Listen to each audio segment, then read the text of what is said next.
خدا رحمت کنه مرحوم آیت الله بهادینی رضوان الله تعالی علیه میفرمودن ما در یک منطقه اطراف قم رفته بودیم، بین دو نفر دعوا شد، یکی از اینا در حالت عصبانیت سنگ بزرگی گرفت و محکم به سر طرف زد که جلو خود ما به سر طرف اصابت کرد، ولی حتی یک خونم نیامد و هیچ دردی هم شاید احساس نکرد. من سوال کردم که چطور این سنگی که به این سرعت به سر شما خورد هیچ تبعاتی نداشت؟ گفت من حرز امام جواد علیه السلام همراه هم بود و الحمدلله به برکت حرز امام جواد این صدمه و آسیب برطرف شد. یکی از چیزهایی که ما بارها در رسانه هم سفارش کردیم حرز آقا امام جواد علیه السلام که هم خواندنش و هم همراه داشتنش برای دفع بلاها و سختیها و گرفتاریها مخصوصا در سفر،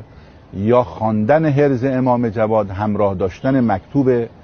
حرز امام جواد علیه السلام برای حفاظت خیلی خوبه.